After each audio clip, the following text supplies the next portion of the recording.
Hey there, welcome to my channel. My name is Linda. I've got some fun crafts for you today. So what are we waiting for? Let's get started. In today's video, we'll be doing Farmhouse Christmas in July woo crafts using lots of Dollar Tree supplies. So let's get started with project number 1. For this project, I'm using these 3 shaped houses, all from Dollar Tree. Of course, you could use all the same ones. You know, you can do this with 1 or 2 houses. You can combine the quotes and things we're going to put on them, but I wanted to do a set of 3. I'm going to also be using this cardstock paper pack from Hobby Lobby by Paper Studio called Vintage Christmas. $12.99 normal price, about $7, 40% off. You might want to wait for that sale. These are the 3 papers I'm going to be using for that. This paper is just absolutely gorgeous. It's kind of obviously vintage looking, and it's very kind of diffused looking. It's got like a linen texture. It's just really beautiful, definitely wonderful quality. So for this first house, I'm cutting a piece just to fit the bottom, and you'll see a little bit of wood around the edge. And then for this next house, I'm just going to cut for the top. And then for this one, I'm going to cover the whole thing, just the front sides. I'm going to use Waverly Antique Wax mixed with water first, and then a combination of these 2 paints because White Swan chalk paint on the left was a little too light and drop cloth on the right was a little bit too creamy, and so I just kind of wanted to meld them together. Now I'm doing the Waverly Antique Wax first because this is really light wood, that if I was just to go in with my light colored paint on the light wood and then later go to distress the paint, you're not really going to see the wood tone below it. So like, why did I distress it? So I might as well make it be seen. So therefore, Waverly Antique Wax first, and then I'll come in with a couple of coats front and back around the sides, etc. on the rest of the houses to get this painted up. Once all 3 of these are done, I'm going to set them aside to dry, and we're going to go to work on our papers. Now, if you're new to my channel, I love to sew on my papers. I do it just like I'm sewing on regular fabric. I believe this is actually even a 14 needle. I used to use like size 9 or 10, but with my new machine, it's a size 14 needle, and it's just a regular straight stitch. And just, there's nothing special about it. Just sew on it, like I said, like it's fabric. Going around the edges of all my papers, I go about a 1/4 inch in around the edges. If you want the look of sewing, but you don't want to sew, you're not a sewer, you could use like a Sharpie marker, fine tip, make little dash lines around it. They do sell, like in scrapbook section, they sell stamps that look like sewing stitches, so that's an option for you.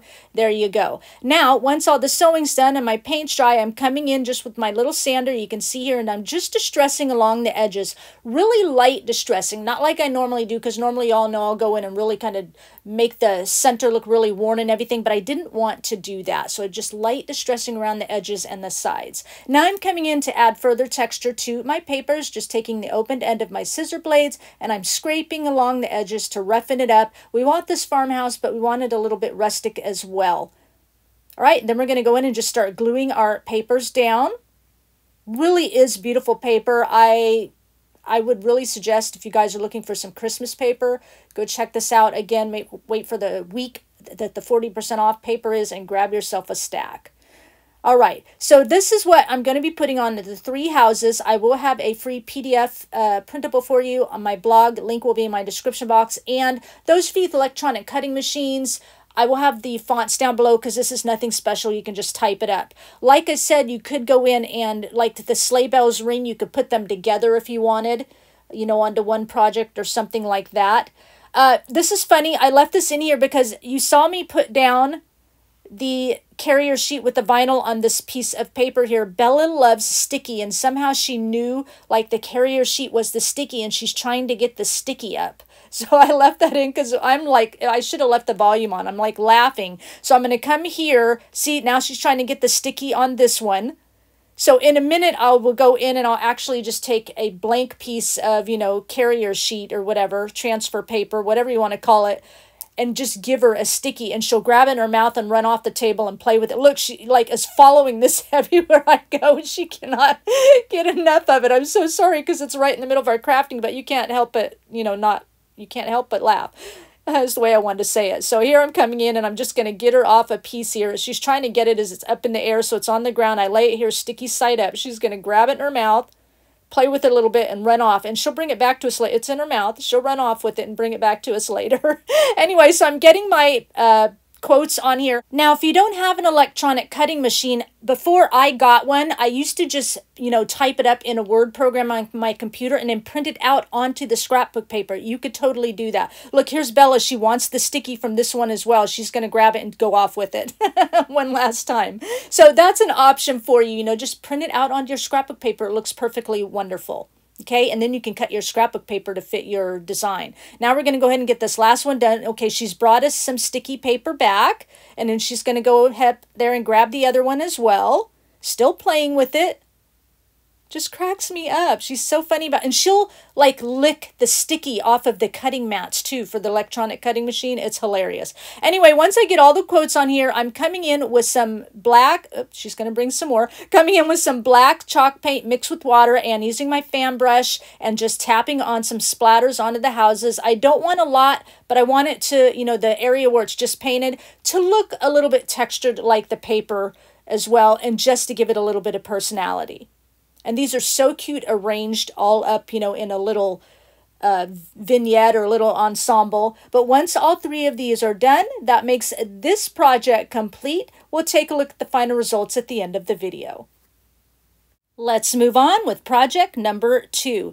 For this project, I'm using this from Dollar Tree. It said live on it. We used one on one of our last projects. I'm going to use all 3 of these. And then these are like little light up decor from Dollar Tree. I liked how tiny they were, and I thought this would make a cute little mini book stack.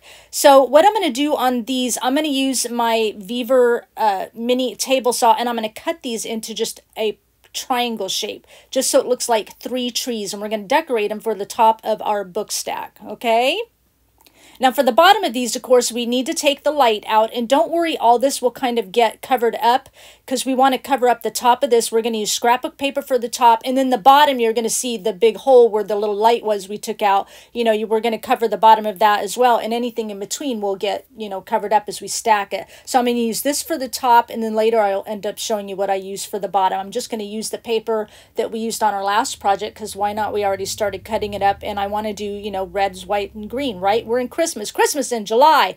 Now I went ahead and sanded around the edges here. I don't really like to paint over a paper because it'll kind of bubble up. So I'm using the Dixie Belle chalk paint in the color Rustic Red. I'm using this green paint. It's a couple of different greens I mixed up, and then the white or the off-white like we used in the last project as well, kind of mixed up. It's basically red, white, and green.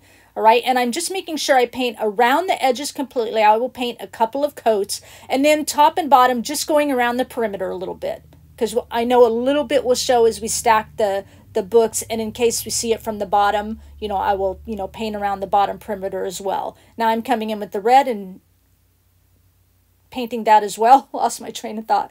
Painting that as well. The little hole, you take the lamp out, makes a great holding spot for your fingers to hold this and paint it. Because I wanted you to know that. And then, of course, coming in with the green and finishing up this. I think I distressed them off camera. If not, we'll see me distressing them, or I show you they are distressed. A little light distressing like the last project, not a whole lot.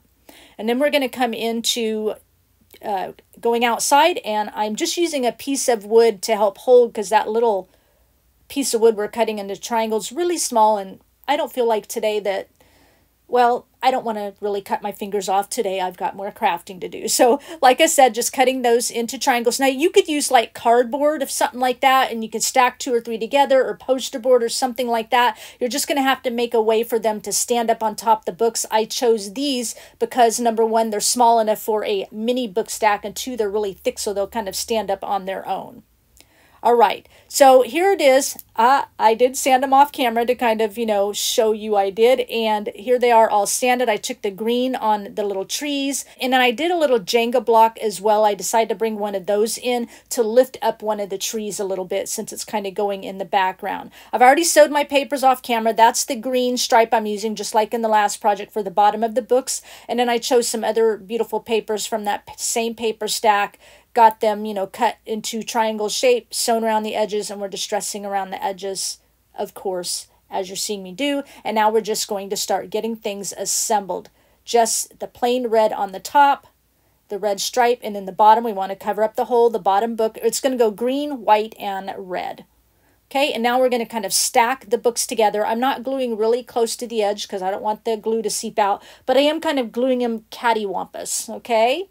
And then we'll start gluing the papers front and back of the trees. You could just do one side. You could just paint the trees and distress them. You don't have to add paper to them or anything like that. And as you can see, as I always do, I cut the papers a little bit short on everything so that you do see the perimeter of wood around all of them. And then I'm adding the Jenga block here. I know I probably should have done brown like it's a tree trunk. I just thought green because I'm painting the trees green. But like I said, it's just to lift that one up a little bit. I will have another PDF printable for you on these. It's the most wonderful time of year. The most wonderful time of year, I did it all in black, and then there's another one where the wonderful is in the red color, so you have options that will be in a one-click motion on my blog. And then I'll have the fonts listed in case you have the electronic cutting machines, as I stated earlier, and you just want to go print it for yourself. You know, it's probably just as quick to type it up and cut it out. Again, doing some splatters on the book here. I'll go front, back, around the sides, top, bottom. I just want everything finished off. Even a little splatter, like I said, on the top. It just adds a little bit. You kind of got to be up close to see it, but you see it. So, and you don't have to splatter at all. You don't have to do any kind of splattering whatsoever. What do I like to say? You do you. Take inspiration for what I've done and you do it. I've got my trees kind of where I want them for now. They're not glued on yet. And I'm just adding some greenery, some beaded berries. I like to get at Hobby Lobby, some checkered ribbon here. Just decorating the top, making it very minimal, moving things out of the way because Bella has just wanted to walk right in front of me today all day long as I'm crafting. Got to move her out of the way. The next clip, I'm going to leave the volume on for you so you can hear behind the scenes what goes on as Bella and I craft together. I thought it would be a little bit fun for you. Do you need some kissies? Yeah. Do you need some kissies? Here we go. Kissies for the baby. Kissies for the baby. There's my girl. There's my girl. There's my girl. With that said, we'll finish decorating up, add a little more greenery. I love how this turned out, and it literally is mini because these are like, what, 3x5 or 4x5 little books, quote unquote, that we're decorating with. Add the little bead berries in here, and once I do that, that makes this project complete. We'll take a look at the results at the end of the video. Let's move on to our last project, number 3. Now for this project to start off with, I had these pieces of square dowel left over. They're like 3/4 inch big, and this trim piece left over. It's about the width of paint sticks. You could certainly use paint sticks for this. I just wanted it to be a little thicker, but paint sticks would work perfectly wonderful. And I'm going to use a couple of these metal flagpoles from Dollar Tree. Now they're pretty stiff. What I'm planning on doing is just kind of having my husband cut them apart, and then he'll bend the curly shape in it for me, like this area here. But we're going to use the straight edge so that, you know, we can make it as long as we want. But if you want it a little bit more pliable, these that are at Dollar Tree, some of their lawn art, a lot more pliable if it's hard for your hands to kind of, you know, twist and bend the other ones. I'm also going to use a scrap of one of those long signs from Dollar Tree, but if you didn't have that, you could use one of these wood slats as well from Dollar Tree, and mine's going to be cut, it's about 5 inches long. So I'm going to cut my long stick, my long trim board, 9 inches long, and I'm going to cut 5 of those with my VEVOR table saw again. So we'll start cutting those here. I just love, love, love this machine. I'll have a link down below for you if you're interested in it. It's affordable and I love it. But you do have to, you can't see, I'm on the edge of a table outside, of course, and I have it clamped down because it's so powerful. This machine will walk if you're cutting something, so you want to make sure you clamp it down to a table on the side. But anyway, 5 of these. But if you're using, like, you know, paint sticks or something like that, you could just use miter box and handsaw and cut them down. Now I've got them taped down. I'm just kind of taping them all together because I want to draw at one end like just an arc. Okay, you could leave it straight if you wanted, not a problem, especially if you're just kind of cutting your sticks by hand or whatever, and you don't really have like a jigsaw or anything to, or table saw to, you know, cut a shape into these. You could totally just leave them straight or put a little shape into them when you're sanding them, something like that. I think this one is my favorite project of the bunches today. I love how it turned out. So I hope you like it too. That sounds like somebody, doesn't it? Here I am just sanding it now. I'm sanding that where I cut it because, of course, it's a rough cut, making it nice. And I'll sand along all the edges, too, because I like my edges just all rounded, you know, down the long, straight stretches of the boards. And what I'm doing now is just loosely kind of putting a ruler in between the boards for spacing, just loosely, because what I want to do is just know how long now that I need those square dowels to be to fit underneath this. Okay, and I think I cut them down to about 5.5 inches long. Okay, and I'll cut 2 of those.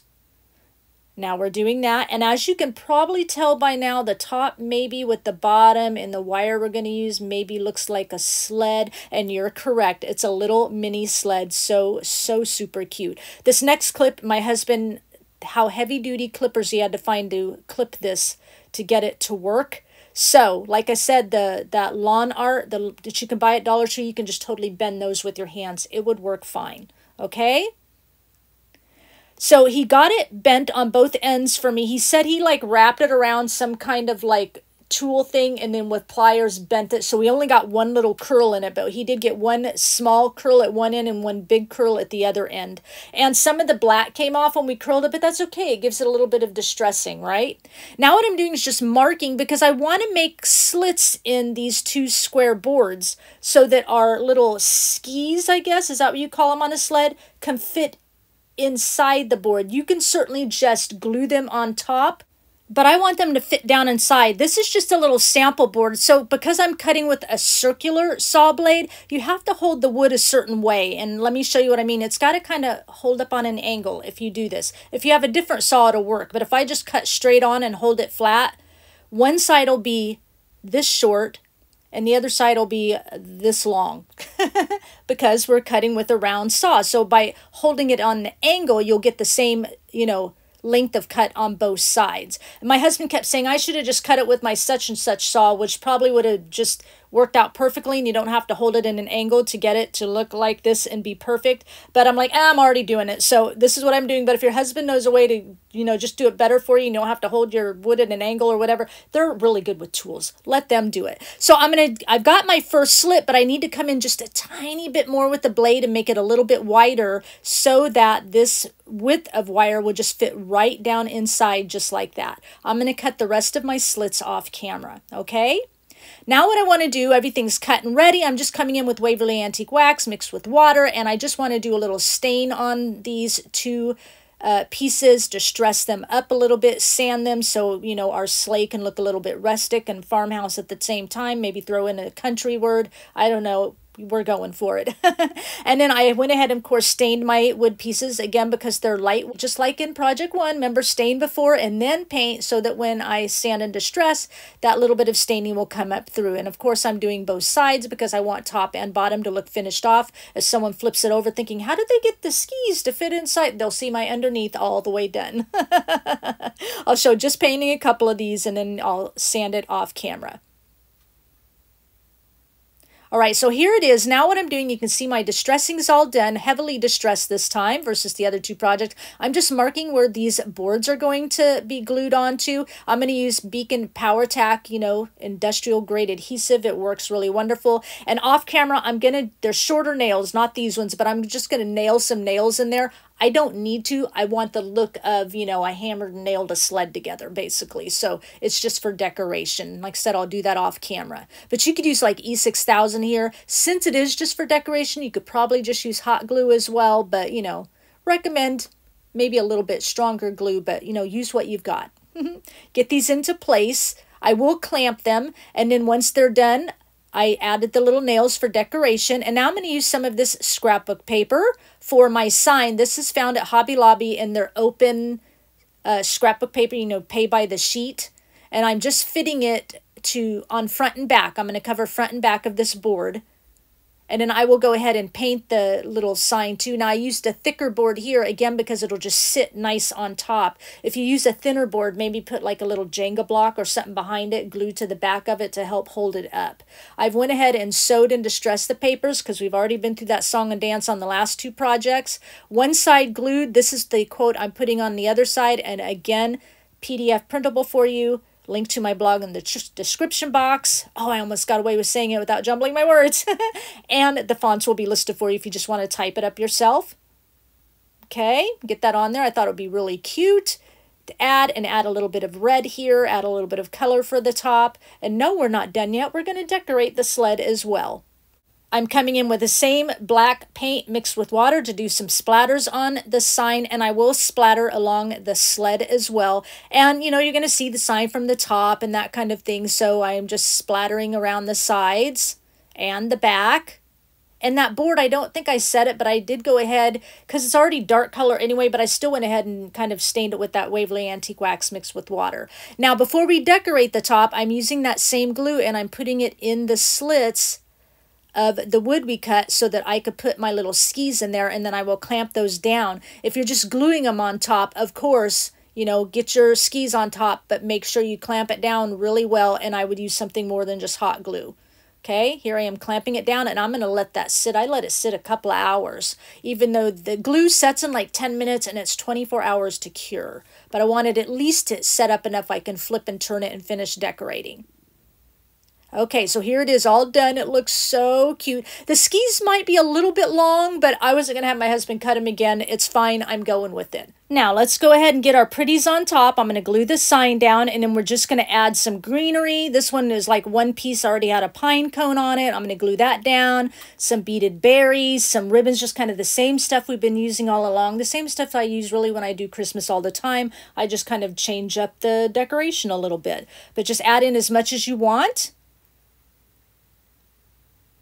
I think this turns out, like I said, I think it's so cute. And like I said, I think it's my favorite. I'm adding quite a bit of greenery here because I really want it to kind of surround that sign a little bit. And then I want to add in a little bit more red to kind of go in with the paper that I put on the sign. And then I'll add in a little bow here. I've got one tail of the bow on the right side actually shorter. And I'm going to wrinkle and crinkle it up and glue it down onto the greenery. And then the other side on the left, that tail is longer so that, you know, you see it kind of come around that side of the sign. Doing a little bit more wrinkle and crinkle. Once I do the wrinkle and crinkle, you all want to say it, don't you? Say it with me. Wrinkle and crinkle. I probably got people going, that's it, I'm out. Once I do that, that makes this project complete.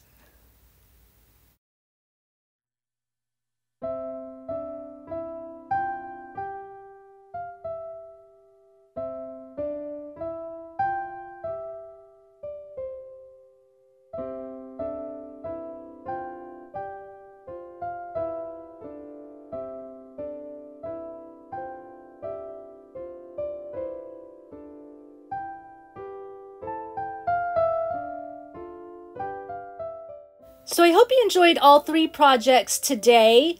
You know what I'm going to say. Leave me a comment down below and let me know which project was your favorite. Mine definitely is the sled. And are you happy we're doing Christmas in July? Please give this video a thumbs up. It really helps my channel to grow. And if you walked in here for the first time, you're just checking things out, you're digging what you saw, and you're okay with my sense of humor, make sure before you click off, you hit that subscribe button and notification bell so you don't miss out on another project from me. Next week, yep, more Christmas in July, and I'm even more excited about those projects.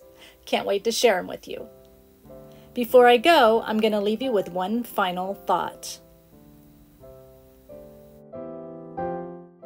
When you need God's help and you need Him to go before you and lead you in the endeavor that is before you, walk by faith and not by sight. Try not to take control and walk in front of Him. Let your soul wait upon Him for His leading and guiding as to what you should do. Put your trust in God to guide you through. Even though you may be afraid, and even though you may feel that you want to take care of what is happening immediately, because you're focusing on what you see and not what you know, you must believe that God is faithful and He will take you down the right path, no matter how long it takes. In the Bible, the book of James, chapter 3 and verse 17, it says, "But the wisdom that comes from heaven is first of all pure, then peace-loving, considerate, submissive, full of mercy, good fruit, impartial, and sincere." Ask God to extend to you this wisdom. The wisdom that, as we just read, is considerate and sincere so that you can make good decisions. Ask him for a wise and discerning heart so that you don't depend upon yourself. And no matter what is happening, do not allow the enemy to mislead you. Do not give in to his misdirection. In the Bible, the book of 1 Corinthians chapter 15 and verse 58, it says, "Therefore, my dear brothers and sisters, stand firm. Let nothing move you." You are always safe in the hands of God, especially with his wisdom leading the way. Know in your heart that your help comes from the Lord, the maker of heaven and earth. Know in your heart that as he speaks, as he shares his wisdom with you, he will accomplish everything by his hands. He will give you the tools you need to get safely through your situation.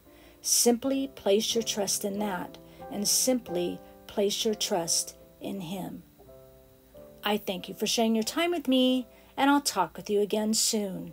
Bye.